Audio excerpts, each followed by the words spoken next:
Today we are going to start with Unit 2, that is We Are Not Afraid to Die If We Can All Be Together by Gordon Cook and Ellen East. Now this lesson is about the narrator who with his family sets sail from Plymouth, England for Australia in the year 1976 in the month of July. And then with his wife Mary, daughter Suzanne and son Jonathan, and he just wanted to go on the voyage round the world, which was undertaken by Captain James Cook before 200 years. So now when they are on their voyage, did they face any problem? What happened? And why the topic or what the title of the lesson is We Are Not Afraid to Die If We Can All Together. The lesson itself tells us that there was some danger which these people had to face. Did they overcome this danger or not? Let us find through the story after reading it. In July 1976, my wife Mary, son Jonathan, 6, daughter Suzanne, 7, and I set sail from Plymouth, England, to duplicate the round the world voyage made 200 years earlier by Captain James Cook. For the longest time, Mary and I, a 37-year-old businessman, had dreamt of sailing in the wake of the famous explorer, and for the past 16 years we had spent all our leisure time honing our safari skills in British waters. Our boat, Wave Walker, a 23-meter, 30-ton wooden-hulled beauty, had been professionally built, and we had spent months fitting it out and testing it in the roughest weather we could find. Now, in the month of July in 1976, the narrator, with his wife Mary, his son Jonathan, who was 6 years old, with his daughter Suzanne, who was 7 years, he had set sail from Plymouth, England, to just duplicate the round the world voyage which was been made by Captain James Cook before 200 years. Now their boat Wavemaker was a 23-meter and 30-ton boat who could withstand the roughest weather. And for 16 years they had honed their safari skill. Honing safari skills means they have been sharpening their knowledge of navigation in these waters for past 16 years. The first leg of our planned 3-year, 105,000 kilometer journey passed pleasantly as we sailed down the west coast of Africa to Cape Town. Therefore, heading east, we took on to 2 crewmen. One is American Larry Vigil and Swiss Hub Sizzler, to help us tackle one of the world's roughest seas, the southern Indian Ocean. Now the first leg, that is 105,000 kilometer, was up to west coast of Africa to Cape Town, and from there they had 2 crewmen. One was an American man, that name was Larry Vigil, and another was a Swiss Hub Sizzler, who helped them to tackle the world's roughest sea, it is the southern Indian Sea. On our second day out of Cape Town, we began to encounter strong gales. For the next few weeks, they blew continuously. Gales did not worry me, but the size of the waves was alarming, up to 15 meters, as high as our main mast. Now, they faced strong winds. Now, strong gales means storms. So, they had to face that strong storms on the second day from Cape Town, and in the next few weeks the waves were about 15 meter high, and these waves, they were frightening them. Then on December 25th, they found us 3,500 kilometers east of Cape Town. Despite atrocious weather, we had a wonderfully holiday complete with a Christmas tree. New Year's Day was no improvement in the weather, but we reasoned that it had to change soon, and it did change for the worse. Now, on 25th December, Christmas Day, the weather was bad, but then too they celebrated the festival.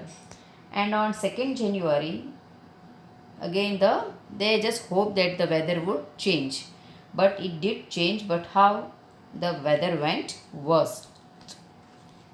At dawn on January 2nd, the waves were gigantic. We were sailing with only a small storm jib and were still making 8 knots. As the ship rose to the top of each wave, we could see endless, enormous seas rolling towards us, and the screaming of the wind and spray was painful to the ears. To slow the boat down, we dropped the storm jib and lashed a heavy mooring rope in a loop across the stern.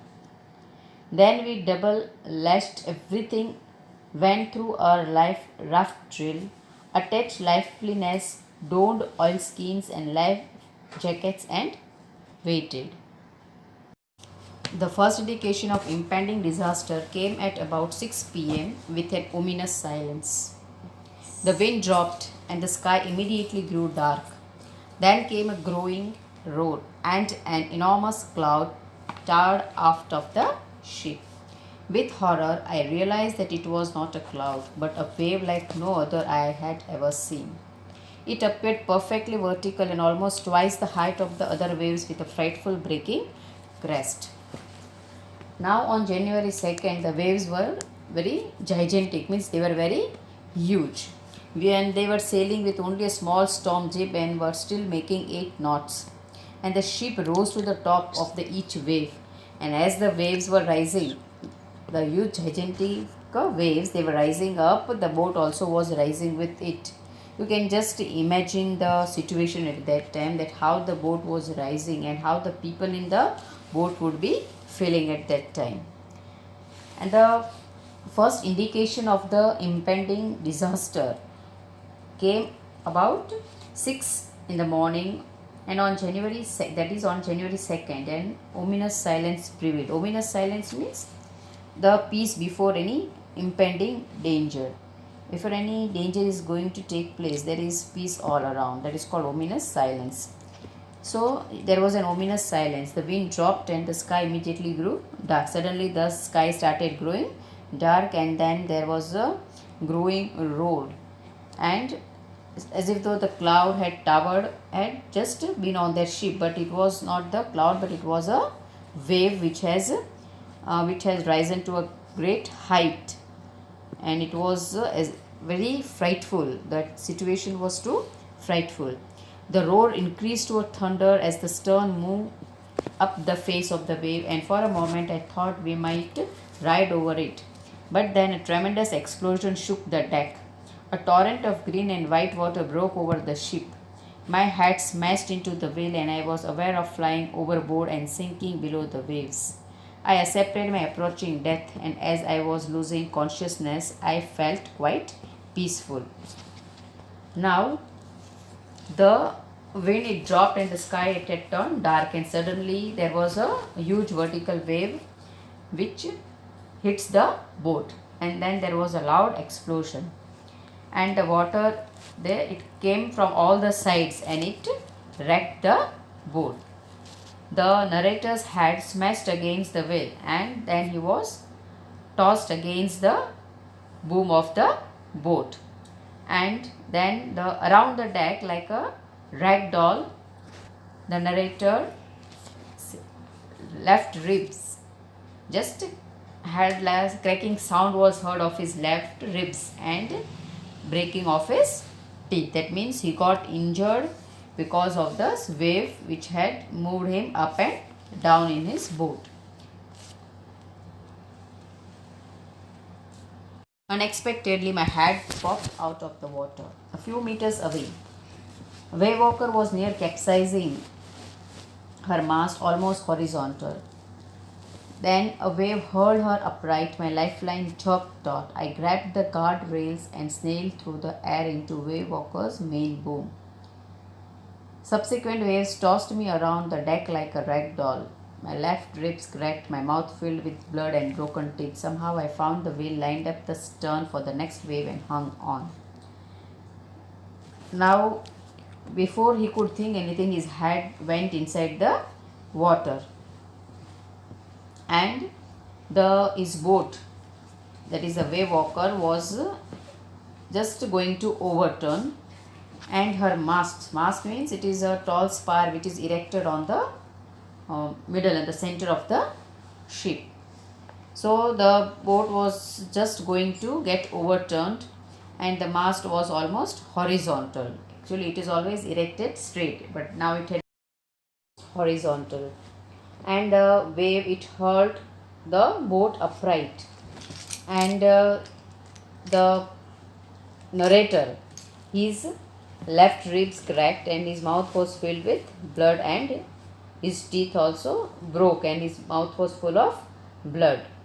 And just somehow he found the wheel which was lined up the stern for the next wave, and it was just the wheel was waiting for the next wave, and then it would totally get overturned.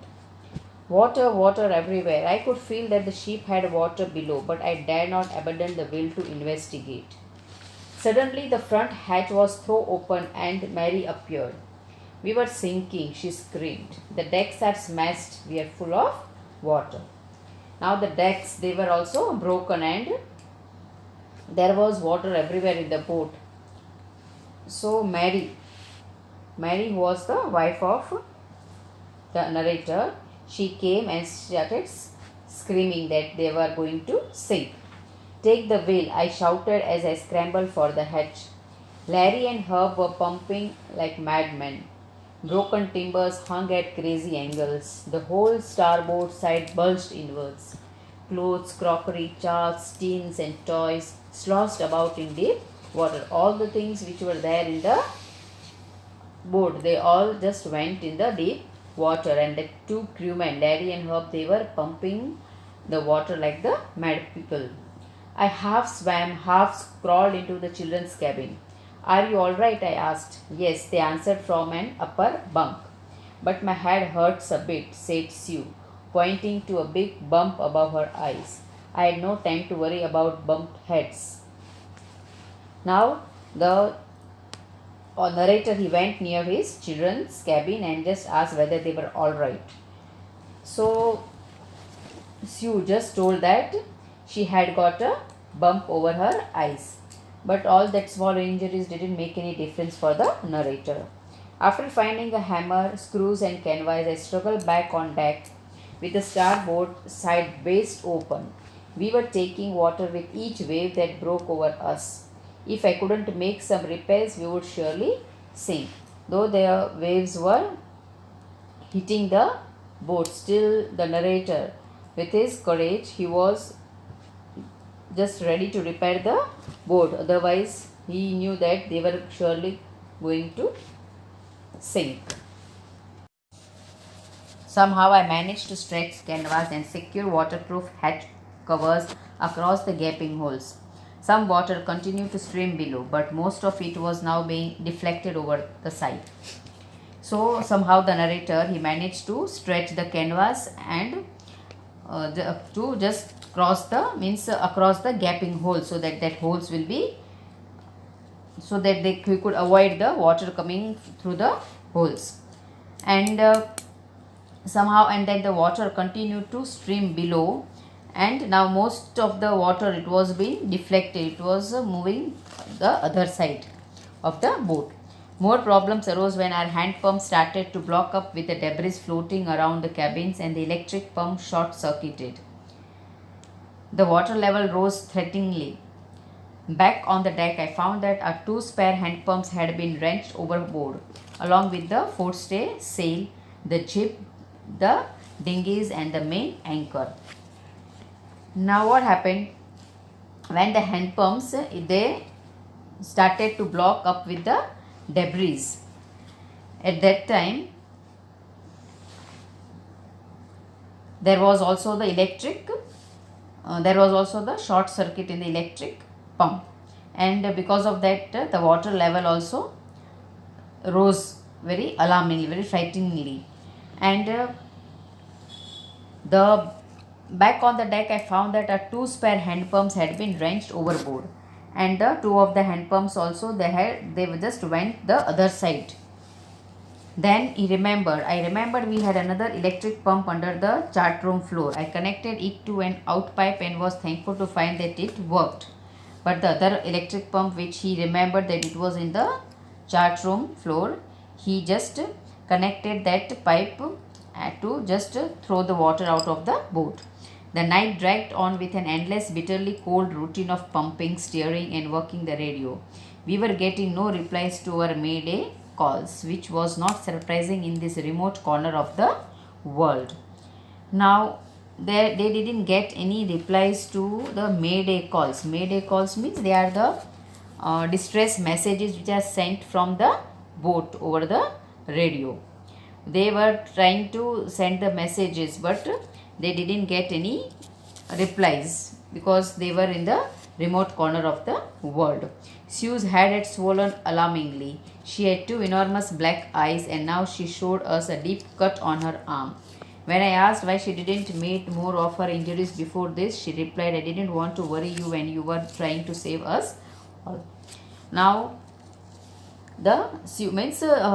his daughter's eyes had grown black and had also had swollen up. She also had a cut on her arm.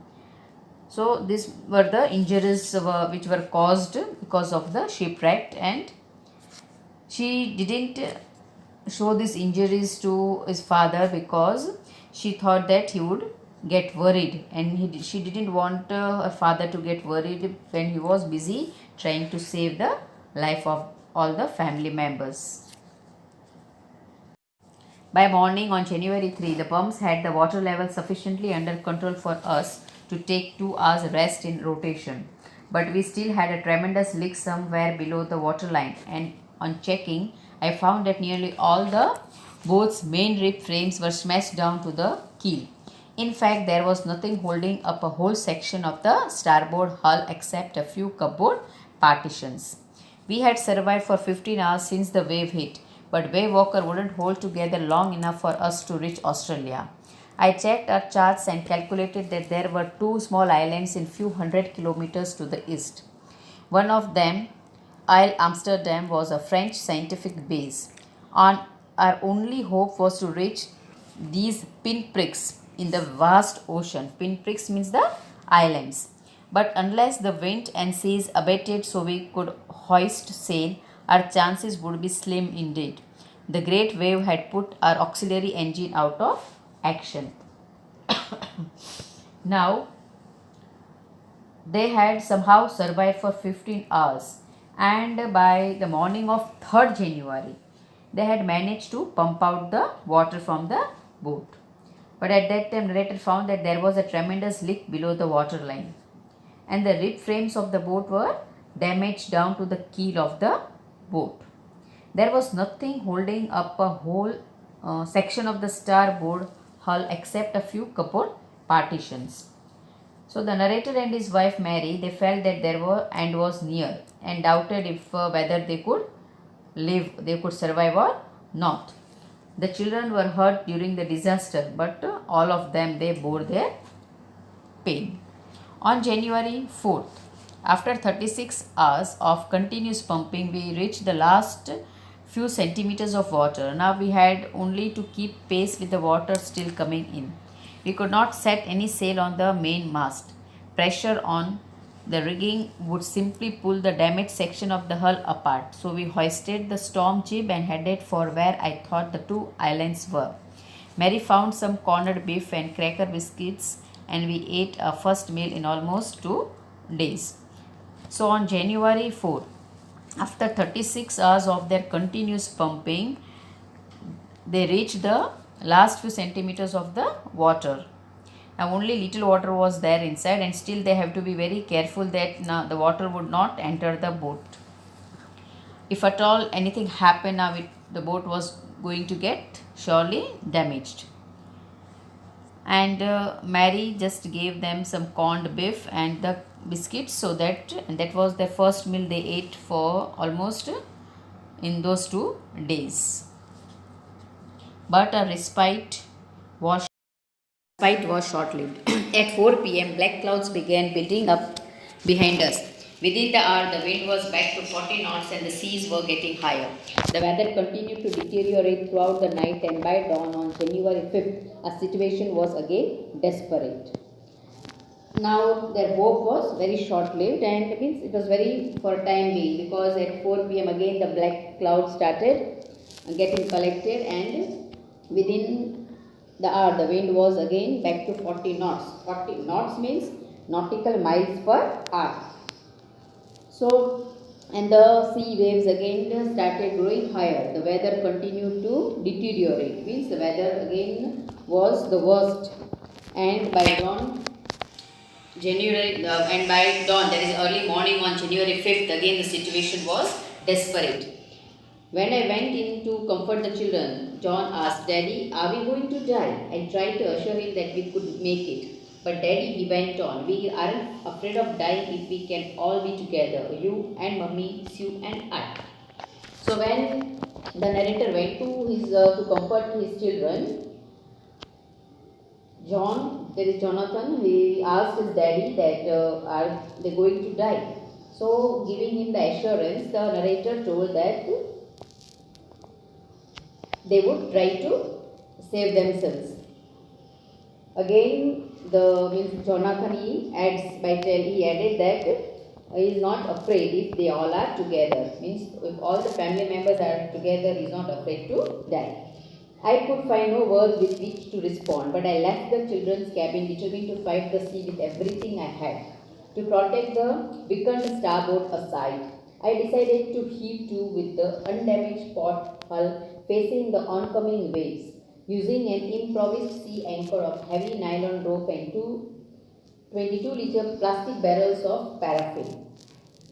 Now, when Jonathan said that he is not afraid to die if all are together, narrator didn't have any words to speak out, and he leaves the children's cabin determined to fight the sea. Anyhow, he wanted to save the life of all the family members. That evening, Mary and I sat together holding hands as the motion of the ship brought more and more water in through the broken planks. We both felt the end was very near. But Wavemaker rode out the storm, and by the morning of January 6th, with the wind easing, I tried to get a reading on the sextant. Now, what is sextant? Sextant, it is an instrument to measure angles and distances to know the position of the boat. So, Mary and the narrator, they sat together holding their hands as the motion of the ship brought more and more water in through the broken planks, and the water, when it entered the boat, they felt that their end was near. But the boat rode out the storm, and by the morning of January 6th, with the wind easing, I tried to get a reading on the sextant. Back in the chart room, I worked on wind speeds, changes of course, drift and current in an effort to calculate our position. The best I could determine was that we were somewhere in 150,000 kilometers of ocean looking for a 65 kilometer wide island. While I was thinking, she moving painfully joined me. The left side of her head was now very swollen and her blackened eyes narrowed to slits. She gave me a card she had made.